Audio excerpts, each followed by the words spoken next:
my channel. I know it's been a while, but I am back like I never left. All right, so just diving straight into it. This week, we are going to be looking at Little Crew of Butchers by Francine Pascal. This is a new book, actually. It came out in May of this year, so it was published in May 2020. I was really excited when I ran into it, just looking at some of Francine's other books, and I was like, you know what, it sounds kind of interesting. Did I know how interesting? No, not really, okay? I'm still kind of shook at this book. But just going into the details, let's see what we got. Lucas Baird never got much of a break when he was a child. But by his early 20s, his good looks and easy manner allowed him to skate through life without having to put in much effort. On the cusp of manhood in years, yet still a boy, charming Luke has enjoyed his extended adolescence of drinking and small-time cons. But when a freak accident compels him to leave LA, and leave fast, he finds himself in New York in the seemingly idyllic Long Island beach town of Shore Lane, where through a drunken mistake, he becomes trapped in a life or death ordeal. Luke's only potential saviors are a group of local children who are themselves lost and destined for paths much the same as Luke's, if not worse, and a young woman equally lost. For Luke to finally cross into manhood, he will have to come to terms with his own poor judgment and mortality and find the courage to stay sane in the face of irrational actors. All right, so straight from there, we know that our key player is going to be Luke, and then we're going to be introduced to Daisy, who falls madly in love with Luke, and he feels the same way. And then we have the children, okay? The actual crew of butchers, all right?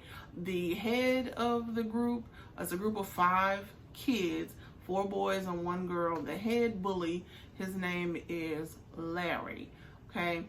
The other kids, they are there, but they are doing what Larry tells them to do, all right? Now, just thinking about Luke, he's on the run, okay? He starts the book on the run, all right? And he's made it to New York from LA, which is, you know, cross country. And he is kind of running scams, just making it by, you know. Like his first little scam, in New York is a toll booth scam where he goes to an empty toll booth, opens it up, lets the cars pass, and you know, the tolls in New York, they not $1.75, $1.20, okay? They $20, $5. Listen. So he manages to get about $60, $80 from running that little scam. And then from there, he's on the back of a truck, and it's just, you know, action. And that's one thing that I do love about Francine and her writing, is that she can just put in action. Like, she just pumps it out with no problems. And I love that so much. Now, this book is kind of disturbing in a lot of ways. All right, it's an adult book, okay? Even though we have this cast of children, it is an adult book, and even the children experience adult situations, okay? And it's just really different. And I think that in a world of remakes and everybody kind of sharing the same ideas when it comes down to writing and movies and stuff like that, this book is so different. It is not like anything that I have read in quite some time, which is a good thing, and like it's like a two-edged thing. Just because I don't feel like a lot of people are quite ready for everything that goes on into this book. Now, it is a psychological thriller. So the reading experience is going to be different for each reader.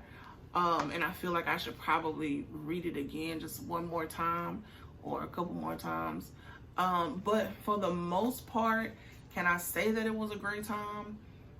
I'm still unsure. At some parts that I'm still just shook, okay?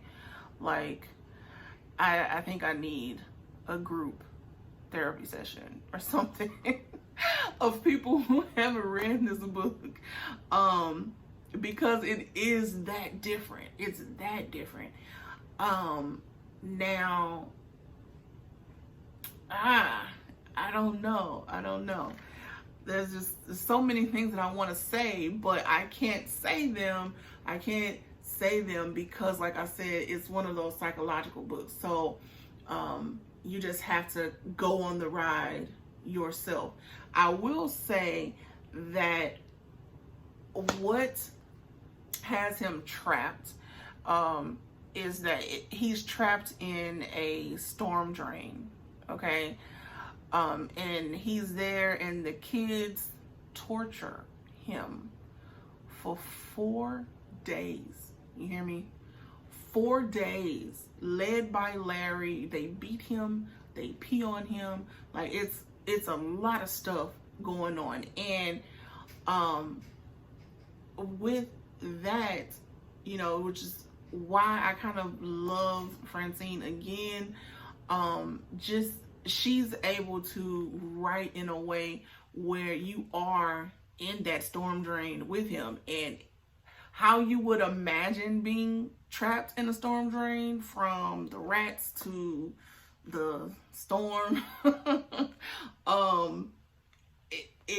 It just kind of matches up, okay? And I don't know about anybody else, but I'm definitely afraid of rats, first off. All right, so that happens. Now, I really like the cover for this book as well. It's very simple, but it does a good job of kind of introducing the book. Like I said, I do have the Kindle version of this book. Not sure if I want to put it on my shelf or not. The Kindle seems okay for right now. I was just kind of excited to dive into it. It took me maybe, I want to say, 3 hours to finish. So it's not very long at all. It's like a wham bam. Thank you, ma'am. All right. So have you read it? What did you think about it? What did you think about Larry's character, or Luke's character at that? Or Daisy even, because she doesn't have a very large role, but she has enough character development just to keep her relevant, and I thought that her being added in there was kind of cute. So, what did you think about it? Let me know. I want to know. Put it down in the comments. I'm just happy to be back, guys. But so until next time, happy reading.